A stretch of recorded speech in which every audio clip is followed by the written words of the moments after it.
नमस्कार साथियों, जय हिंद। संकल्प परिवार में आप सभी का हार्दिक स्वागत है। और आज हम जिला दर्शन में जोधपुर के पार्ट 5 की बात करेंगे। महत्वपूर्ण तथ्यों की बात करेंगे। भाई हमने जोधपुर के परिचय की बात की, जोधपुर के इतिहास की बात की, जोधपुर के पर्यटन स्थलों की बात की। अब इनसे संबंधित और क्या फैक्ट बच जाते हैं जो एग्जाम की दृष्टि से बहुत ही इंपॉर्टेंट है। एग्जाम में बहुत ज्यादा प्रश्न यहाँ से बनते हैं। तो आज हम यहाँ पर बात करेंगे जोधपुर के पार्ट 5 की। इसी के साथ हमारा जोधपुर जिला दर्शन पूर्ण हो जाएगा। कल हम एक नए जिले जैसलमेर की बात करेंगे। तो सबसे पहले बांसवाड़ा से प्रणाम भाई आपको। पहले मैं कमेंट देख रहा था, सभी के कमेंट चल रहे थे। जोधपुर से प्रणाम, शेखावाटी से प्रणाम। जी बिल्कुल, सभी साथी जो डेली लाइव आते हैं सभी लाइव आ चुके हैं। सभी साथी एक बार इस क्लास को लाइक करें, अपने मित्रों के साथ शेयर करें, व्हाट्सएप स्टेटस पर लगाएं। और आज की क्लास हम प्रारंभ करते हैं। जी बिल्कुल, विश्वविख्यात विश्नोई समाज के प्रवर्तक जाम्बो जी के असीम कृपा से आपको प्रणाम करते हूँ। बिल्कुल चुक्की जी विश्नोई, आपको भी प्रणाम। तो सभी को प्रणाम। रतन सिंह जी चारण, आपको भी प्रणाम। देवेंद्र जी सुतार पोखरण से प्रणाम आपको भी भाई। अशोक कुमार जी, सुनील प्रजापति जी जोधपुर से प्रणाम। प्रियंका शेखावत जी मीरा नगरी से प्रणाम। मीरा नगरी मेड़ता से प्रणाम है कि चित्तौड़ से है, देखें। मांगी जी चौधरी, आपको भी प्रणाम। बांसवाड़ा से अशोक जी, आपको भी प्रणाम। तो सभी को प्रणाम। भरतपुर से प्रणाम, बदनौर से प्रणाम, जालोर से प्रणाम, खेरवाड़ा छावनी से प्रणाम। जी बिल्कुल, तो सभी को प्रणाम, सभी को नमस्कार, सभी को जय हिंद, सभी को राम राम। आज की क्लास को हम प्रारंभ करते हैं। जोधपुर जिला दर्शन में पार्ट 5 की बात कर रहे हैं भाई। बढ़िया, इतने शानदार तरीके से डिटेल में जब अपने जिला दर्शन पढ़ा है ना, जब भी कभी आपका मन करे यूट्यूब पे आप सर्च करोगे जिला दर्शन तो आपके सारे जो संकल्प वाले जिला दर्शन है वो आ जाएंगे। और बढ़िया मजे के साथ आप कभी भी इसको रिवाइज कर सकते हो और बढ़िया शानदार नोट्स आपको बना के तैयारी करनी है। इसीलिए सारा डिटेल से आपको पढ़ाया गया है। आज की इस क्लास में और हम महत्वपूर्ण चर्चा करते हैं। ऑफिसर कॉलोनी से भी राम राम आ गया भाई। अब तो क्लास को स्टार्ट करना पड़ेगा, है ना। मेड़ता से मीरा नगरी, मेड़ता से प्रणाम, बिल्कुल प्रणाम। बदनौर से प्रणाम, है ना।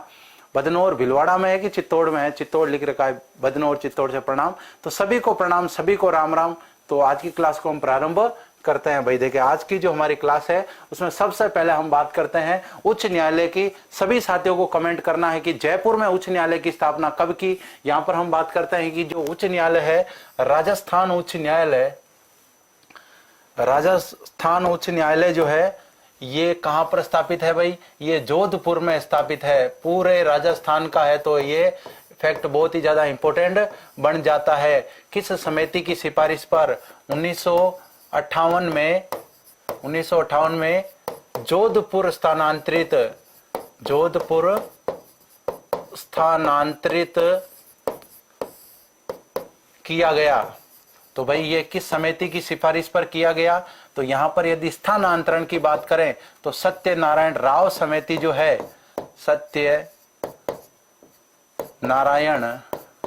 सत्यनारायण राव समिति की सिफारिश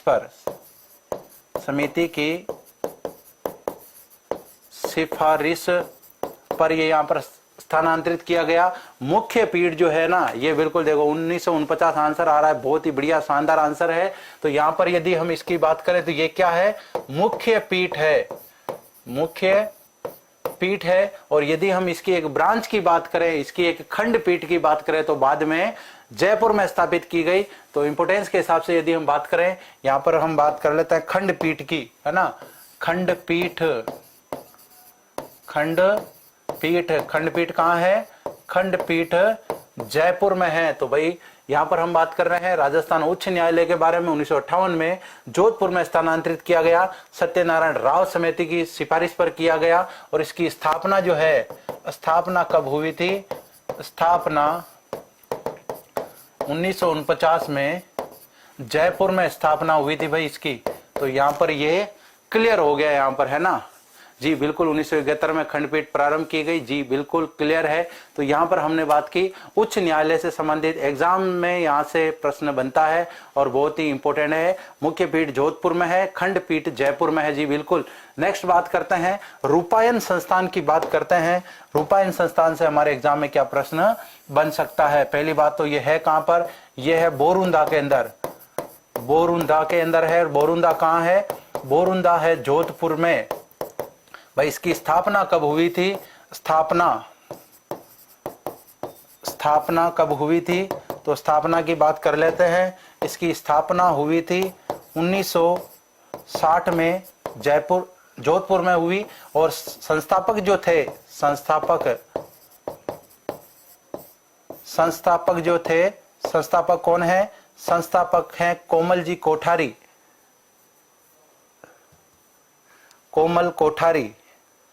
संस्थापक स्वर्गीय कोमल कोठारी, अब नहीं है इस दुनिया में, वो स्वर्गीय कोमल जी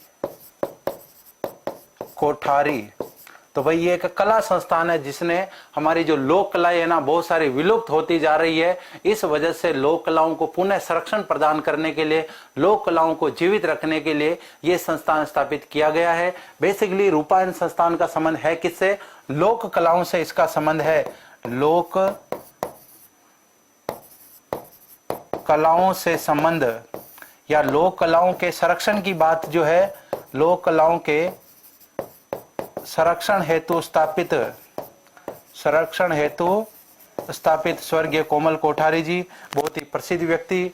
इनको लोक कलाओं में बहुत ज्यादा रुचि थी, इस वजह से इन्होंने लोक कलाओं को संरक्षण देने के लिए इस संस्थान की स्थापना की थी। जी बिल्कुल।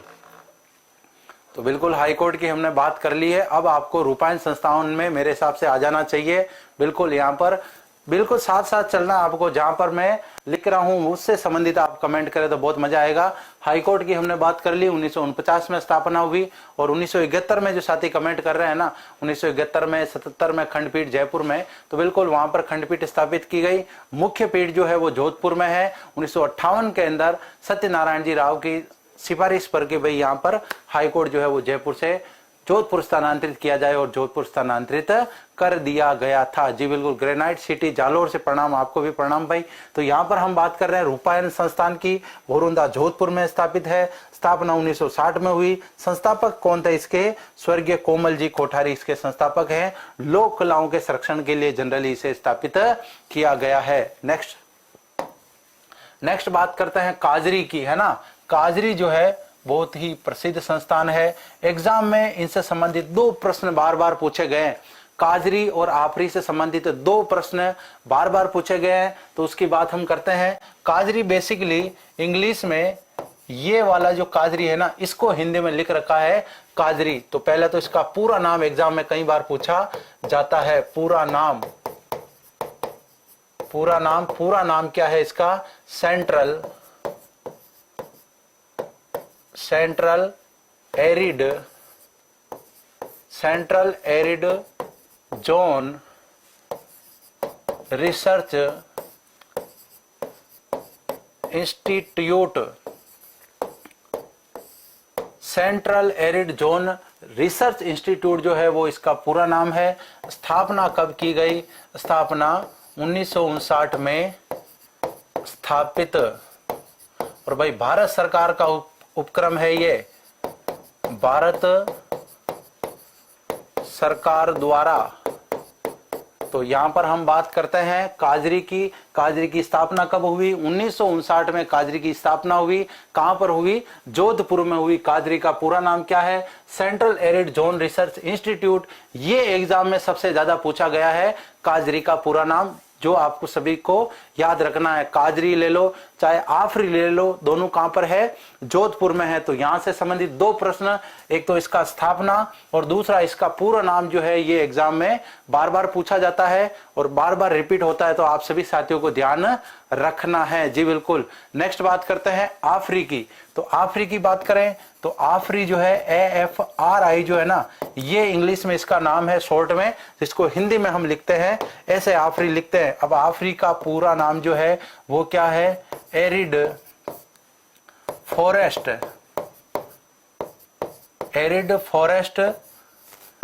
Research institute.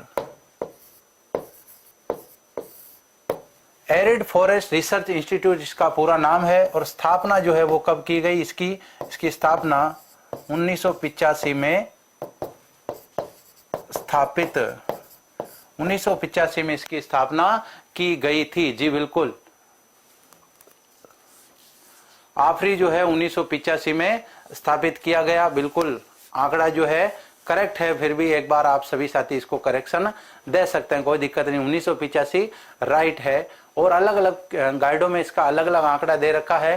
तो अपने को मेनली इसका जो नाम याद रखना है वो इसका पूरा नाम याद रखना है कि भाई पूरा नाम इसका क्या है, एरिड फॉरेस्ट रिसर्च इंस्टीट्यूट। भाई यहाँ पर फॉरेस्ट आते ही आपको समझ में आ जाना चाहिए ये संस्थान वनों से संबंधित है। और यहाँ पर एरिड की यदि हम बात करें तो एरिड का मतलब क्या होता है, एरिड का मतलब रेगिस्तान होता है। तो मरुस्थल में वन कैसे विकसित किए जाए, इस मुद्दे पर ये संस्थान काम कर रहे हैं। तो सबसे पहले यहाँ पर बात करें, सेंट्रल मतलब केंद्रीय, एरिड का मतलब रेगिस्तानी, जोन का मतलब पर्टिकुलर कोई स्थान, रिसर्च का मतलब अनुसंधान, इंस्टीट्यूट का मतलब संस्थान। यहाँ पर एरिड की बात करें तो एरिड का मतलब वापस शुष्क जगह से संबंध है, एरिड का मतलब फॉरेस्ट का मतलब वन, रिसर्च का मतलब वही अनुसंधान संस्थान। तो भाई आफरी का मतलब क्या है, आफरी का काम यह है कि रेगिस्तान में वनों का विकास कैसे किया जाए, रेगिस्तान में वनस्पति का विकास कैसे किया जाए, सिंचाई का विकास कैसे किया जाए, वहां के जो निवासी हैं उनको मूलभूत सुविधाएं कैसे दी जाए, मतलब प्रकृति से संबंधित जितने भी मामले हैं ना वो सभी आफरी देखते हैं। इससे पहले काजरी की यदि बात करें तो काजरी की जब स्थापना की गई तो इसका मकसद यही था कि रेगिस्तान के प्रसार को कैसे रोका जाए, ये इसका पहले परम उद्देश्य था। पर्यावरण सुरक्षा से, पर्यावरण संरक्षण से इसका संबंध है। जी बिल्कुल, तो यहां पर सभी साथियों को क्लियर है जी। तो यहां पर काजरी की और आफरी की हमने बात कर ली। बहुत सारे साथी कमेंट करें गूगल, भाई गूगल कौन है, गूगल का कोई यहाँ पर फैक्ट मान्य नहीं होता है। जो मानक पुस्तकें हैं ना उनमें जो दिए गए फैक्ट हैं वो ही मान्य होते हैं, कंफ्यूज नहीं होना है आप सभी को। गूगल पे तो कोई भी डाल देता है। नेक्स्ट बात करें राजस्थान संगीत नाटक अकादमी की बात करें, ये कहां पर है, ये जोधपुर में है। और इसकी स्थापना कब हुई, 1957 में स्थापित। और इसका काम क्या है, संगीत का मतलब क्या है, संगीत को संरक्षण देना, संगीत के विकास को बढ़ावा देना। तो यहाँ पर राजस्थान की लोक कलाओं से ही इसका संबंध है। लेकिन जो स्थानीय संगीत है यहाँ पर हमारे राजस्थान में जो विभिन्न प्रकार के गीत हैं उनको संरक्षण देना, उनसे संबंधित आगे रिसर्च करना, इनकी यहाँ पर पढ़ाई वढ़ाई चलती है। तो ये क्या है, एक अकेडमी है यहाँ पर, है ना, इससे संबंधित इंस्टीट्यूट है ये राजस्थान संगीत नाटक अकादमी। सीधा एग्जाम में प्रश्न आता है, राजस्थान संगीत नाटक अकादमी राजस्थान में कहां पर स्थापित है, जोधपुर में स्थापित है। जी बिल्कुल, जोधपुर 1957 सही आंसर आ रहा है चुकी जी विष्णु आपका। जी बिल्कुल, ये 1952 जो है ना, ये काजरी की स्थापना नहीं हुई थी। 1952 में जब काजरी की स्थापना 1959 में, और इससे पहले भारत सरकार वनों से संबंधित जो कार्यक्रम चला रखे थे उनको बाद में इनको सौंप दिया जाता है, इनके अंडर में कर दिया जाता है ना। तो ये कंफ्यूज नहीं होना है, थोड़ा ये फैक्ट आपने पढ़े होंगे तो क्लियर नहीं पढ़े। पर स्थापना 1959 में हो रही, 1952 में जो है पहले से हमारे यहाँ पर कुछ कार्यक्रम चल रहे थे, बाद में इनको सौंप दिए गए। एक जैसे काम है, वनों के विकास की बात करनी है, रेगिस्तान में वनों का प्रसार करना है। तो ये लगभग 4-5 इंस्टीट्यूट एक जैसे हो रहे थे, तो इनको जो कार्यक्रम थे भारत सरकार के वो इनको सौंपा गया। नेक्स्ट बात करें राजस्थान संगीत अकादमी की बात की हमने, जोधपुर में है। राजस्थान प्राच्य विद्या संस्थान जो है ना, ये भी जोधपुर के अंदर है। एग्जाम में आया हुआ प्रश्न है, राजस्थान प्राच्य विद्या संस्थान कहां पर है, जोधपुर में है। और काम क्या है, ये पुरानी या प्राचीन कह सकते हैं, प्राचीन पांडुलिपियां, प्राचीन पांडुलिपियां पुस्तकें यहां सुरक्षित है, यहां पर सुरक्षित है। तो भाई ये प्राच्य का मतलब प्राचीन है ना, तो प्राचीन जो विद्या है, प्राचीन जो जितने भी ग्रंथ हैं, पांडुलिपियां हैं, बहुत सारी सामग्री है, उनको यहाँ पर संरक्षण दे रखा है, मतलब यहाँ पर सुरक्षित उनको रख रखा है। जी बिल्कुल।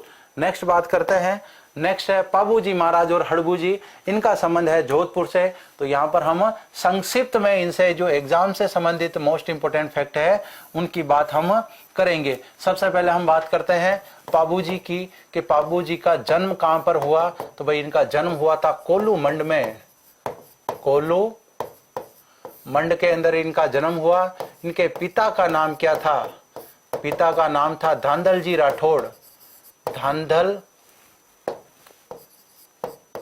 धांधल जी राठौड़ इनके पिता का नाम था, माता का नाम था कमला दे। तो इसका मतलब पाबूजी जो है ना राठौड़ जाति के राजपूत थे। इसके अलावा पाबूजी के जो उपनाम है,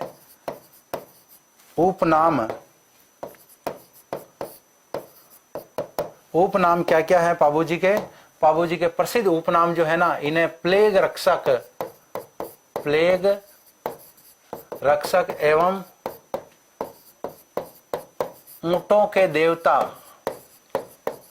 के देवता के नाम से इनको जाना जाता है। और ऊंट पालक जो जाति है, रेबारी राय का जो जाति है, वो इनको अपना आराध्य मानती है। नायक जाति के इनके भोपे होते हैं। रावण हत्या के साथ में इनकी फड़ का वाचन भी करते हैं। तो पाबूजी से संबंधित महत्वपूर्ण बात, इनका जन्म कहां पर हुआ? इनका जन्म हुआ था कोल्लूमंड में। कोल्लूमंड कहां है? जोधपुर में है। इनके पिता का नाम था धांधलजी राठौड़।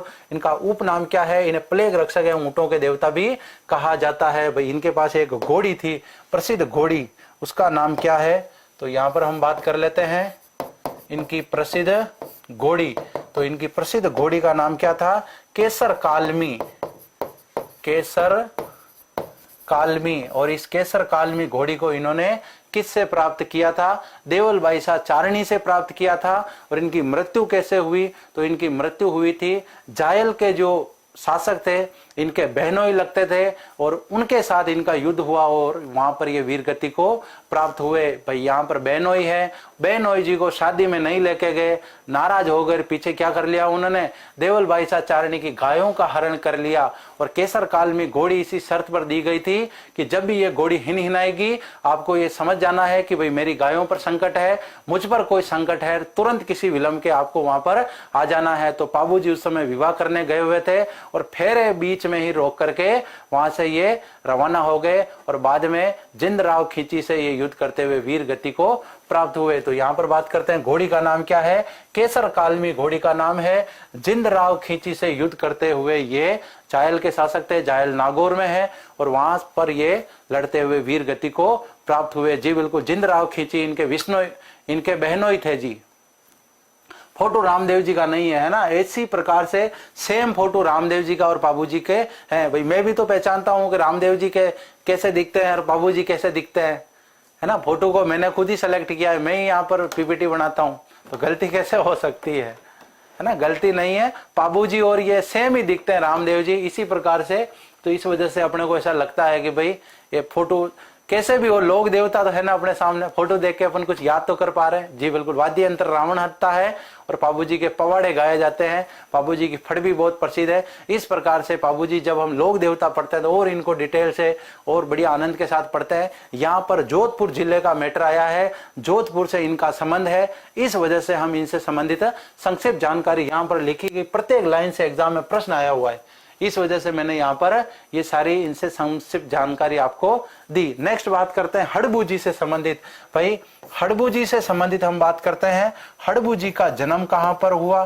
पहली बात तो हड़बू जी का जन्म जो है ना जोधपुर में नहीं हुआ था, इनका जन्म हुआ था बुंडेल गांव के अंदर। बुंडेल में इनका जन्म हुआ, और बुंडेल कहां पर है? नागौर में है भाई। और ये सांकला जाति के राजपूत थे। तो इनके पिता का नाम क्या है? पिता का नाम है मेहाजी सांकला। पिता कौन है इनके? मेहाजी सांकला। तो ये सांकला राजपूत थे। इसके बाद में हड़बू जी से संबंधित महत्वपूर्ण फैक्ट एग्जाम में क्या बन सकता है? तो इनके संबंधित सबसे महत्वपूर्ण फैक्ट यह है कि मारवाड़ के शासक राव जोधा के समकालीन थे, उनको साम्राज्य प्राप्त होने का आशीर्वाद दिया, साथ में एक कटार भी भेंट की, और इन्हीं के आशीर्वाद से राव जोधा ने मंडोर पर अपना अधिकार किया, बाद में जोधपुर की स्थापना की, और राजी खुशी ये कह सकते हैं शासन उन्होंने किया। और ये आशीर्वाद किनका था? ये हड़बू जी का आशीर्वाद था। ये रामदेव जी के मौसेरे भाई थे, शकुन शास्त्र के अच्छे ज्ञाता थे, और बदले में राव जोधा ने इनको एक गांव भेंट किया था, वो गांव है बेंगटी, और बेंगटी पड़ता है जोधपुर में। और बाद में इनकी कर्म भूमि जो है वो बेंगटी बनती है। अपना अंतिम समय ये बेंगटी में बिताते हैं। और इनके बारे में ऐसा कहा जाता है कि असहाय जो विकलांग गायें हैं ना, उनकी ये सेवा में अपना अंतिम समय बिताते हैं। एक बैलगाड़ी ये रखते थे अपने पास में, जिसको लेकर के ये इधर उधर से चारा लाते और गायों को चारा खिलाते। आज भी वहां पर गौशाला बनी हुई है, और आज भी ऐसा मान्यता है, लोग कहते हैं कि भाई यहाँ पर जो इनकी वो गाड़ी पड़ी है ना, बेसिकली अपने गाँव में बैलगाड़ी या टायर गाड़ी उसको कह सकते हैं, तो उसका नाम तो है शिया। उस बैलगाड़ी को कहा जाता है शिया, और उसके टायर हर साल बदले जाते हैं और अपने आप वो घिस जाते हैं। इस प्रकार की वहाँ के स्थानीय लोगों की मान्यता है। मैं भी वहाँ जाकर के देख आया कि वहाँ पर इस प्रकार की ये बिल्कुल लोकोक्तियाँ, जितनी भी हम मार्केट में ये बातें देखते हैं ना, लोकोक्तियाँ, ये मुहावरे वगैरह, ये वास्तविकता में खरे उतरे हुए बुजुर्ग लोगों ने 1000 बार कम से कम इनको खरा उतारा होगा, फिर ही बाद में ये मार्केट में लॉन्च हुए हैं। तो ये बिल्कुल सही बात है। हड़बूजी वेंकटी, सही बात। रामदेव जी के मौसेरे भाई, इनकी गाड़ी की पूजा होती है, बैलगाड़ी बिल्कुल पूजा होती है, गायों के लिए चारा लेकर आते थे। तो ये बहुत ही इंपॉर्टेंट बातें जो है वो हड़बू जी से संबंधित है। नेक्स्ट बात इनसे संबंधित करते हैं कि इनको बेंगटी गांव राव जोधा ने जागीर में दिया है ना, या एक तरह से उपहार में दिया ये कह सकते हैं। और इन्होंने जोधा को आशीर्वाद दिया था। और सबसे बढ़िया इंपॉर्टेंट जो इनसे संबंधित फैक्ट है वो क्या फैक्ट है कि मारवाड़ के शासक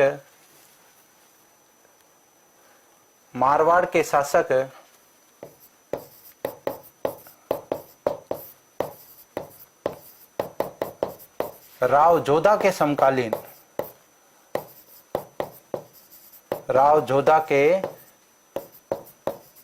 समकालीन शासक हैं। एग्जाम में कई बार पूछ लिया जाता है। इसके बाद में और बात करते हैं हम हड़बू जी से संबंधित। रामदेव जी के ये मौसेरे भाई थे। तो अभी यहाँ पर तो जगह बची नहीं, यहाँ पर हम लिख देते हैं कि हड़बू जी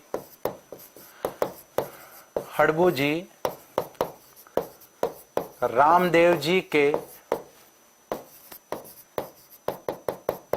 मौसेरे भाई थे। तो स्लाइड को अपने क्या छोटी कर लेते हैं थोड़ी सी, है ना। मैटर जितना भी लिखा है अपने एक साथ आ जाना चाहिए। तो ये इंपॉर्टेंट बात हुई इनसे संबंधित, हड़बू जी से संबंधित। इनका जो मुख्य स्थान है ना वो कहां पर है? मुख्य स्थान है बेंगटी गांव। इनका अंतिम समय बेंगटी में बीता। यही इनका मंदिर है। और यहाँ पर बैलगाड़ी है, वो सब आप समझ जाएंगे। शकुन शास्त्र के ये अच्छे ज्ञाता थे। तो ये भी लिख लेते हैं, मोस्ट इंपोर्टेंट बात है ये। शकुन शास्त्र के ज्ञाता।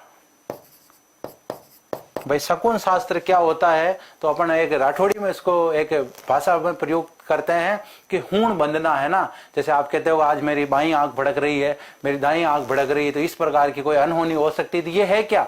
ये शकुन ही तो है। एक प्रकार से हम किसी घटना के प्रति जब पूर्वानुमान लगा लेते हैं वो शकुन शास्त्र कहलाता है। इनको सपना आया था कि रामदेव जी जो है वो सब कुछ राजपाट त्याग करके समाधि लेने के लिए जा रहे हैं। और जब ये वास्तव में वहां पर पहुंचते हैं तो रामदेव जी समाधि ले चुके होते हैं। तो इसका पूर्वाभास जो है वो पहले से हड़बू जी को हो चुका था। तो ये सारी जो घटनाएं हैं ये शकुन शास्त्र से संबंधित कहलाती है।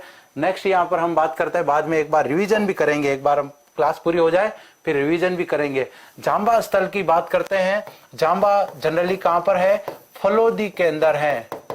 फलोदी के अंदर है जांबा। और ये किससे संबंधित है? जाम्बो जी से संबंधित स्थल है। जाम्बो जी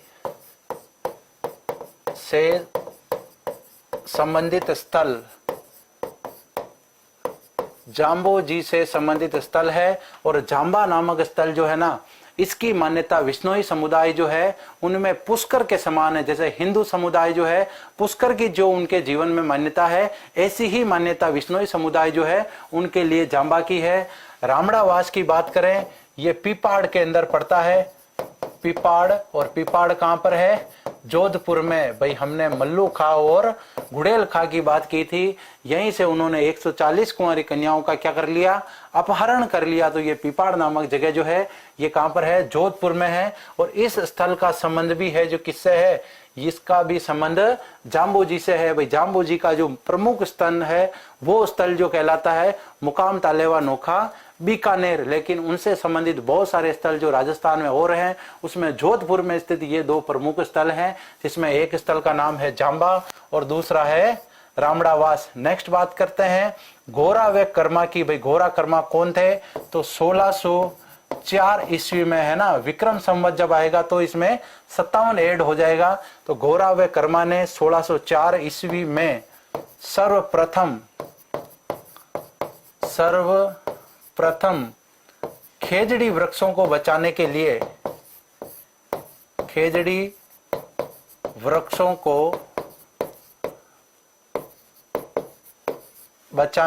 लिए सर्वप्रथम बलिदान दिया।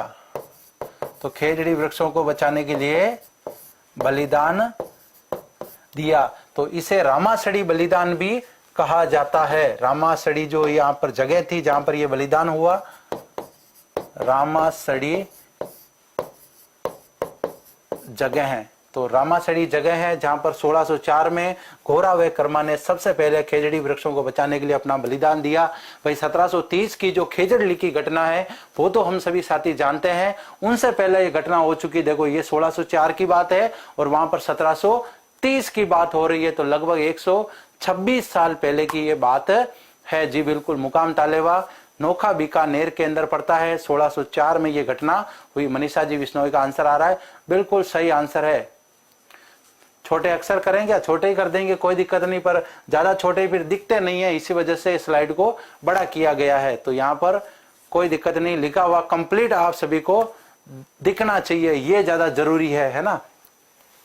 तो भी थोड़ा सा छोटा कर देते हैं, आपने फरमाइश कर दी तो ये बात मान लेते हैं। नेक्स्ट बात करते हैं फोग। आप बताइए कौन से मारवाड़ के शासक थे जिनको अकबर ने भेजा था कहां पे? दक्षिण भारत के अभियान पर। और वहां पर एक फोग का जो है ना एक झाड़ी देख करके वहां के जो शासक है मारवाड़ के, उनके दिलो दिमाग में एक बात याद आई और आकस्मिक उनके मुंह से निकल गया कि भाई हमें तो अकबर तेड़िया, तू क्यों आई फोग। इस प्रकार की कोई बात होती है। तो बताइए मारवाड़ के कौन शासक? इतना ध्यान जरूर रखना है कि आपको अकबर के समकालीन बताना है, ना कि आप दूसरों के समकालीन बता दो, या औरंगजेब के समकालीन भी आप बता सकते हो। तो फोग क्या है? जनरली एक प्रकार की झाड़ी। एग्जाम में यही इसी प्रकार से प्रश्न आ जाता है, फोग क्या है? तो एक प्रकार की झाड़ी जो विशेषकर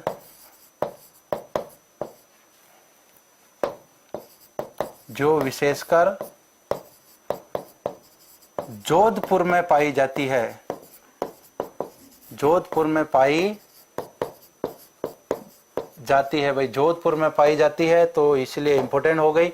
नेक्स्ट बात करते हैं धूसो क्या है? एग्जाम में प्रश्न पूछा गया है। धूसो है मारवाड़ का राष्ट्रगान। मारवाड़ का राष्ट्रगान है ये। और ये इंपॉर्टेंट क्यों है? क्योंकि इसके अंदर इसमें घोरा धाय का वर्णन है। इसमें घोरा धाय का वर्णन है। भाई घोरा धाय जो है अजीत सिंह की धाय मां थी। मारवाड़ के इतिहास में बहुत बड़ा इंपोर्टेंस है। जिस प्रकार से मेवाड़ के अंदर है ना पन्ना धाय का जो रोल है, वही रोल यहाँ पर घोरा धाय का है। बहुत ही इंपोर्टेंट है। मारवाड़ का क्या है? राष्ट्रगान है। और यहाँ पर इसमें घोरा धाय का भी उल्लेख मिलता है। फोग एक प्रकार की झाड़ी है। कर्मा घोरा ने सबसे पहले बलिदान दिया। नेक्स्ट पात्रे तिपरणी क्या है? अरना जरना साफा कोट पैंट। पात्रे तिपरणी के बारे में आप सभी साथी कमेंट कीजिए, ये क्या है? बिल्कुल इसकी बात हम आगे करते हैं। सभी साथी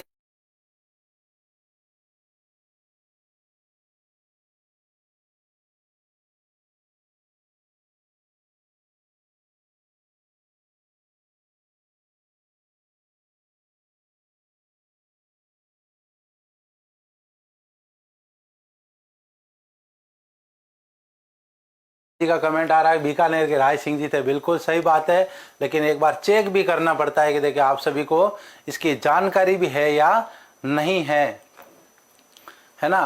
पहले एक प्रकार का परफ्यूम था फोग जो बहुत उसका ऐड चला कि अभी क्या चल रहा है, फोग चल रहा है। तो अभी तो चारों तरफ कोरोना ही चल रहा है, पता नहीं कहाँ गया फोग, है ना। तो ये इसी से संबंधित फोग जो है वो एग्जाम में प्रश्न इंपोर्टेंट पूछा जा सकता है। ऐसे एग्जाम आ जाए कि फोग क्या है, एक प्रकार की झाड़ी, परफ्यूम वगैरह, इस तरह के ऑप्शन आपको मिल सकते हैं। जी बिल्कुल, फोग बंद हो गया और लॉकडाउन आ गया, है ना। बिल्कुल लॉकडाउन आ गया। तो पात्र टिप्पणी क्या है, बिल्कुल देखें सभी साथी कमेंट करें इससे संबंधित। किसी ने भी कमेंट नहीं किया है अभी तक। ये क्या है, साधु सन्यासियों द्वारा उपयोग में लिया जाने वाला लकड़ी के पात्र। जी बिल्कुल करेक्ट है, थोड़ा बहुत आंसर तो आपने सही दिया है। पात्र टिप्पणी क्या है, जैन साधु संतों द्वारा, जैन साधु संतों द्वारा उपयोग में लिए जाने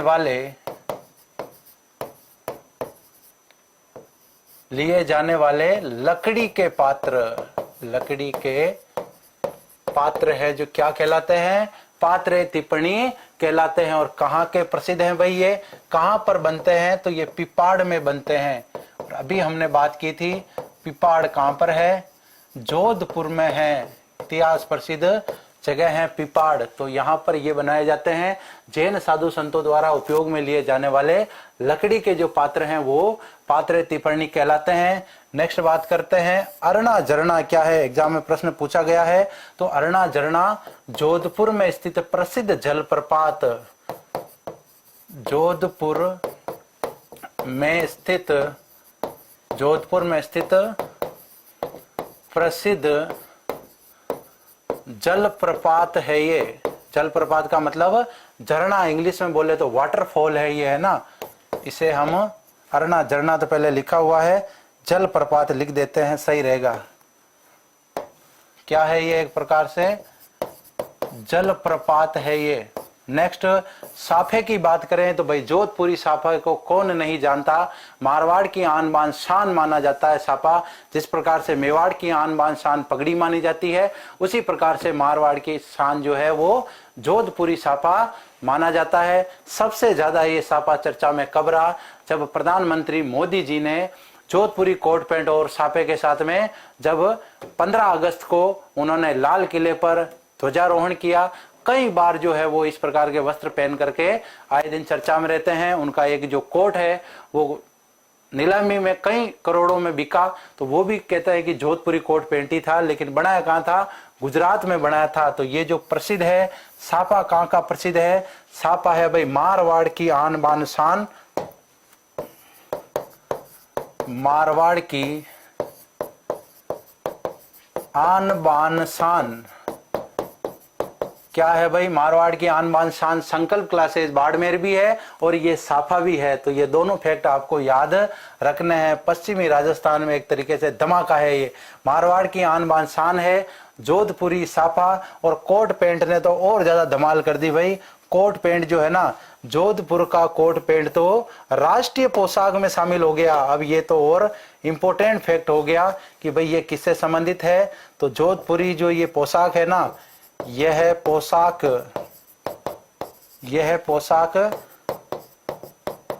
राष्ट्रीय पोशाक का दर्जा, राष्ट्रीय पोशाक है। ये लिख सकते हैं हम कि राष्ट्रीय पोशाक है। जोधपुरी कोट पैंट जो है ना, उसको राष्ट्रीय स्तर का दर्जा भी प्राप्त है। तो बहुत ही इंपॉर्टेंट फैक्ट जो है यहाँ पर इससे संबंधित बन जाता है। नेक्स्ट बात करते हैं मोजड़ी। भाई मोजड़ी भी यहाँ की प्रसिद्ध है। चमड़े की निर्मित जूतियां, चमड़े से निर्मित जूतियां यहाँ की प्रसिद्ध, कहाँ की, जोधपुर की प्रसिद्ध है। जोधपुर की चुनरी प्रसिद्ध है और यहाँ पर बंदेज के लिए भी जाना जाता है। जोधपुर की जूतियां प्रसिद्ध है, जोधपुर का कोट पैंट प्रसिद्ध है, जोधपुर का साफा प्रसिद्ध है। तो है ना, तो पूरी तरीके से एक पूरा पहनावा कंप्लीट हुआ। रातानाडा हवाई अड्डा जोधपुर में स्थित एयरपोर्ट या हवाई अड्डा इसे कह सकते हैं। जोधपुर में स्थित हवाई अड्डा भाई ये कोई लिखने वाली बात थी क्या कि अपन रतन अड्डा के लिए पढ़े, लेकिन एग्जाम में प्रश्न बनता है, सीधा प्रश्न बनता है, उत्तरलाई नाम से हवाई अड्डा कहां पर है, किस जिले में है, नाल नामक हवाई अड्डा किस जिले में है। तो ये सीधा प्रश्न जब बनता है कि रातानाडा हवाई अड्डा परिवहन का एक मोस्ट इंपोर्टेंट प्रश्न है, रातानाडा हवाई अड्डा किस जिले में है, या जोधपुर में स्थित जो हवाई अड्डा है, एयरपोर्ट है, उसे किस नाम से जाना जाता है, तो उसे रातानाडा हवाई अड्डा के नाम से जाना जाता है। आयुर्वेद विश्वविद्यालय की यदि हम बात करें तो भाई आयुर्वेद विश्वविद्यालय है ना, ये भारत का दूसरा नंबर का विश्वविद्यालय है, भारत का दूसरा। अब मतलब पहला कहां पर है, पहला है भाई गुजरात के अंदर, आयुर्वेद विश्वविद्यालय जोधपुर में स्थापित है। सीधा एग्जाम में आता है आयुर्वेद विश्वविद्यालय किस जिले में है। यदि पूछ लिया जाए राष्ट्रीय आयुर्वेद संस्थान कहां पर है, तो राष्ट्रीय आयुर्वेद संस्थान जो है वो तो जोरावर सिंह गेट जयपुर के अंदर पड़ता है। तो यहां पर हम बात करते हैं आयुर्वेद विश्वविद्यालय, ये भारत का दूसरा है। कहां पर स्थापित है, जोधपुर में है। पहला कहां पर है, पहला गुजरात में है।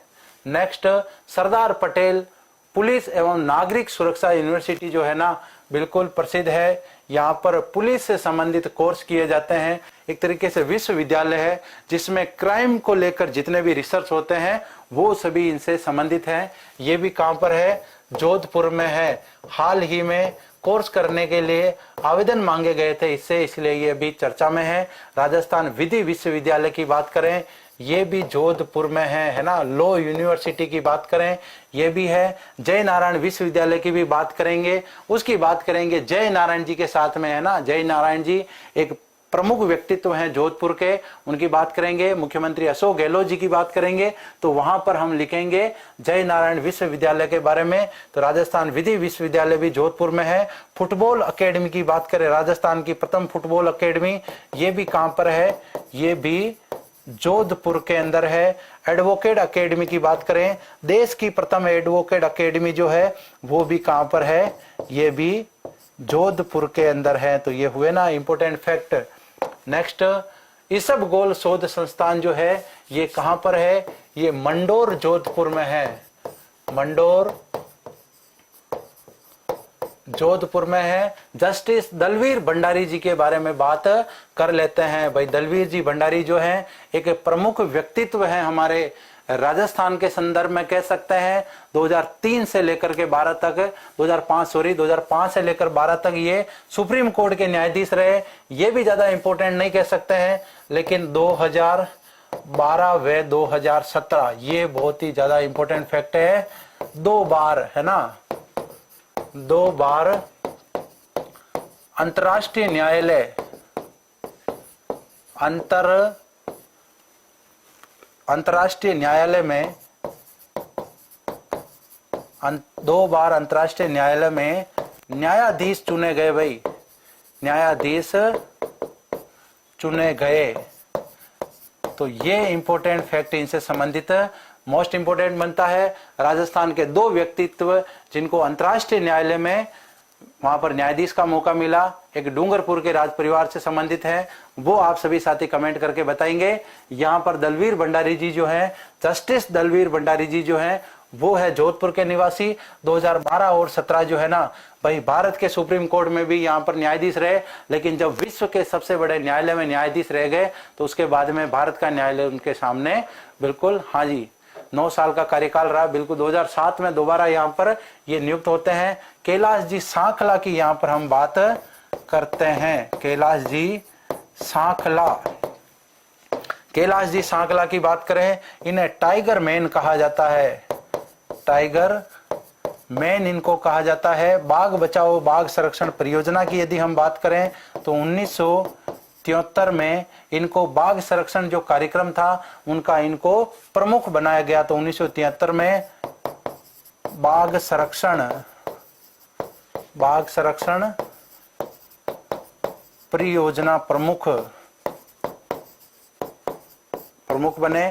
राजस्थान में वन्य जीवों से संबंधित ये अधिकारी भी बने। वन्य जीव संरक्षण अधिनियम जो है वो इन्होंने, मतलब इनका ये कह सकते हैं कि कैलाश जी सांखला का जो पूरा जीवन जो है ना वो बाघों के ऊपर रिसर्च करने को लेकर ही बीता। इस वजह से इन्हें टाइगर मैन के नाम से जाना जाता है। देखो प्रिंस जी कुमावत टाइगर का जो लोगो है वो कमेंट कर रहे हैं। जी बिल्कुल, टाइगर जो है इन्होंने बाघ संरक्षण को लेकर बहुत सारा कार्य किया। बाघों की घटती संख्या को लेकर देश में जब चिंता हुई तब इनको तत्कालीन सरकार ने इसका अधिकारी बनाया और कहा भाई आप ही के निर्देशन में ये कार्यक्रम चलेगा। तो बाघ संरक्षण परियोजना जो है इनके निर्देशन में चलाई गई और कैलाश जी सांकला ने 2-3 पुस्तकें लिखी, द रिटर्न टाइगर, बहुत सारे इन्होंने कह सकते हैं कि बाघ संरक्षण के लिए काम किया। तो पूरा जीवन ही इनका बाघों को समर्पित, इस वजह से इनको एक उपनाम दिया गया टाइगर मैन। बहुत ही इंपॉर्टेंट। पार्वती जी गहलोत की यदि बात करते हैं 1928 में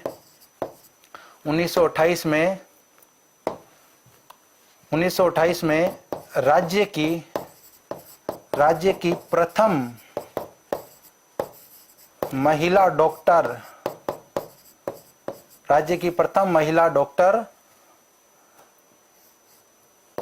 बनी।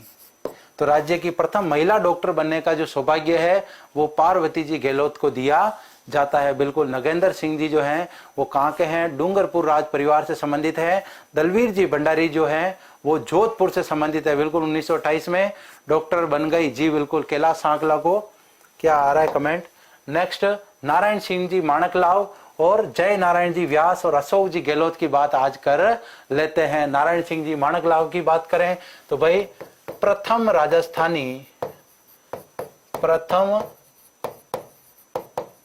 राजस्थानी जिन्हें राज्यसभा में मनोनीत किया गया, राज्यसभा में मनोनीत किया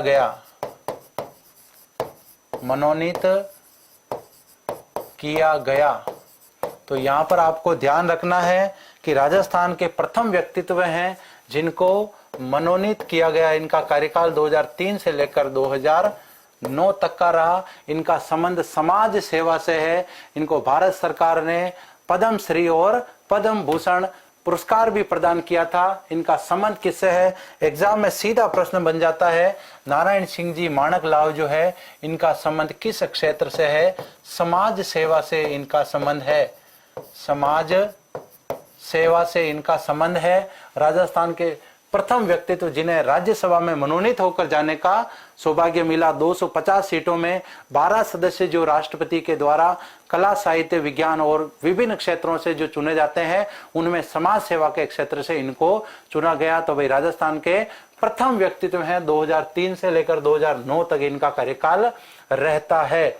नेक्स्ट बात करते हैं जय नारायण जी व्यास की। राजस्थान के बहुत ही महत्वपूर्ण व्यक्तित्व, जोधपुर के निवासी, भाई राजस्थान के एकमात्र मुख्यमंत्री, राजस्थान के एक मात्र मुख्यमंत्री जो मनोनीत व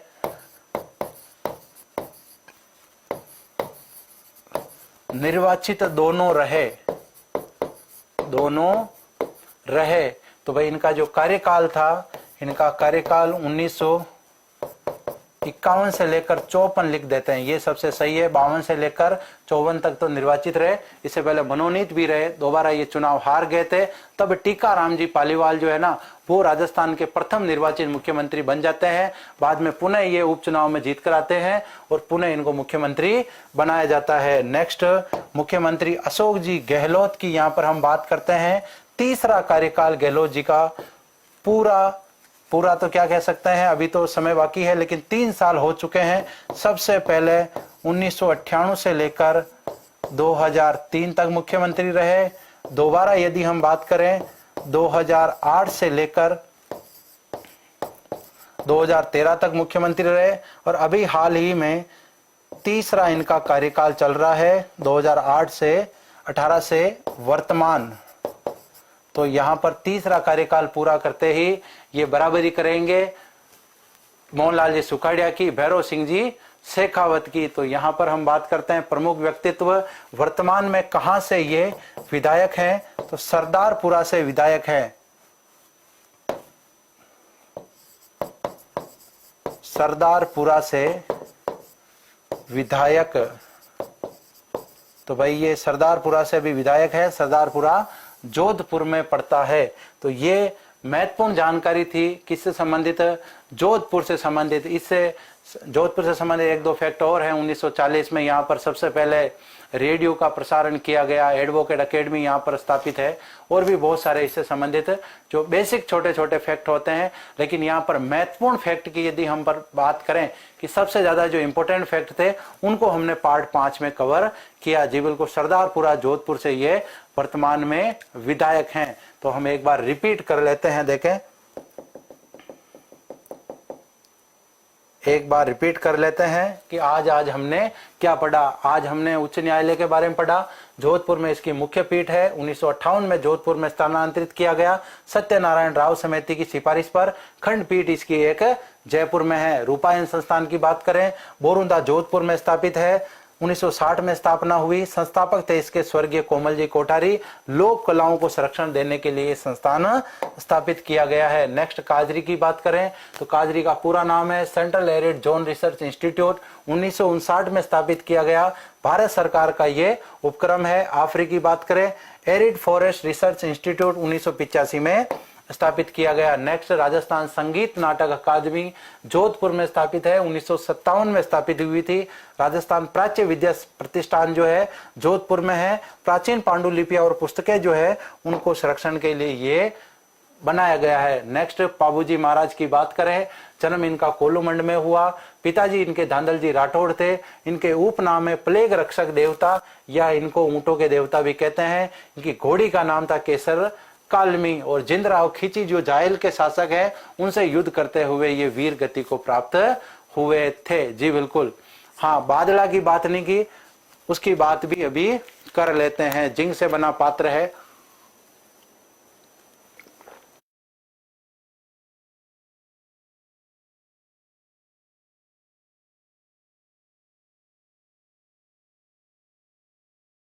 जी बिल्कुल, बादला बच गया है ना। हाँ, बादले की बात करते हैं।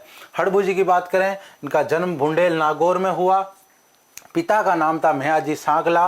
बेंगटी गांव इनको राव जोधा ने प्रदान किया। मारवाड़ के राव जोधा के समकालीन थे और इनका अंतिम समय बेंगटी में बीता। ऐसा गायों की इन्होंने सेवा की। शकुन शास्त्र के अच्छे ज्ञाता थे।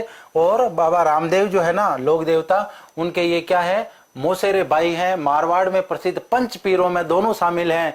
बाबू जी भी शामिल हैं और हड़बू जी भी शामिल हैं। नेक्स्ट जाम्बा और रामड़ावास जो स्थल है, दोनों का संबंध जाम्बो जी से है। जाम्बो जी के मतलब विष्णोई समुदाय के ये प्रमुख केंद्र हैं जोधपुर में। कर्मा गोरा की बात करें, राजस्थान में सबसे पहले खेजड़ी वृक्षों को बचाने के लिए अपना बलिदान दिया। बलिदान कब हुआ? 1604 में हुआ। इसे रामासड़ी बलिदान क्षेत्र भी कहा जाता है। इस स्थान पर यह घटना हुई थी। फोक की बात करें, एक प्रकार की झाड़ी है जो विशेष करके जोधपुर या मारवाड़ पश्चिमी राजस्थान पाई जाती है। धूसों की बात करें, मारवाड़ का क्या है, राष्ट्रगान है। और सबसे इंपॉर्टेंट इसमें घोड़ाधाई के बारे में वर्णन या उल्लेख मिलता है।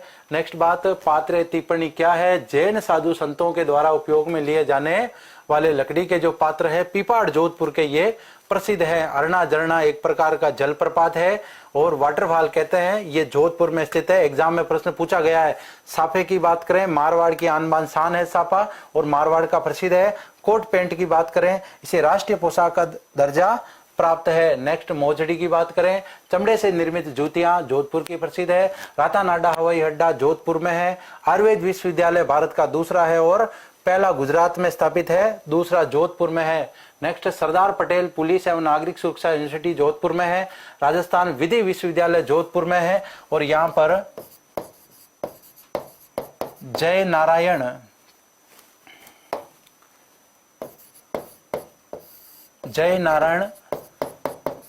व्यास विश्वविद्यालय, जय नारायण व्यास विश्वविद्यालय भी कहां पर है? ये भी जोधपुर में स्थित एक प्रमुख शिक्षण संस्थान है। कृषि विश्वविद्यालय भी जोधपुर में है।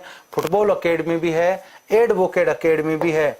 नेक्स्ट ईसब गोल शोध संस्थान मंडोर जोधपुर में है। दलवीर भंडारी जी जो हैं, जस्टिस दलवीर भंडारी जी अंतर्राष्ट्रीय न्यायालय में 2 बार न्यायाधीश रहे, 2012 और 2017 में। इससे पहले ये सुप्रीम कोर्ट जो है भारत का, उसमें न्यायाधीश थे। नेक्स्ट कैलाश जी सांगला की बात करें, इन्हें टाइगर मैन कहा जाता है। 1973 में जो चालू की गई परियोजना, बाघ संरक्षण की जो परियोजना थी, इसके प्रमुख थे। पार्वती जी गहलोत जो है 1928 में ये राज्य की प्रथम महिला डॉक्टर बनती है। नेक्स्ट नारायण सिंह जी माणकलाव की बात करें, प्रथम राजस्थानी जिन्हें राज्यसभा में मनोनीत किया गया। तो भाई राजस्थान से 10 सदस्य राज्यसभा में निर्वाचित होकर जाते हैं, लेकिन मनोनीत जो 12 सदस्य हैं राष्ट्रपति के द्वारा मनोनीत किए जाते हैं, उसमें से अब तक एकमात्र राजस्थानी है जिनको ये मौका मिला। 2003 से लेकर 2009 तक इनका 6 वर्षों का कार्यकाल रहा। इनका क्षेत्र समाज सेवा है। जय नारायण जी व्यास की बात करें, राजस्थान के एकमात्र मुख्यमंत्री जो मनोनीत और निर्वाचित दोनों रहे। 1951 से लेकर 54 इनका कार्यकाल। अशोक जी गहलोत की बात करें तो 3 बार लगातार, ये लगातार क्या, बीच में 2 बार वसुंधरा जी रह जाती है। 1998 से लेकर 2003, 2008 से लेकर 2013 और 2018 से वर्तमान तक अभी ये मुख्यमंत्री हैं। 3 बार मुख्यमंत्री का इनका रिकॉर्ड है। सरदारपुरा जोधपुर से ये विधायक रहते हैं। इसके अलावा नेक्स्ट बात करते हैं बादला की। बादला, तो भाई बादला क्या है, एग्जाम में सीधा प्रश्न पूछा जाता है। जिंक से बना पात्र, जिंक से बना पात्र जो जोधपुर का प्रसिद्ध है, जो जोधपुर का प्रसिद्ध है। और एक फैक्ट और, 1940 की यदि हम बात करें, 1940 में यहां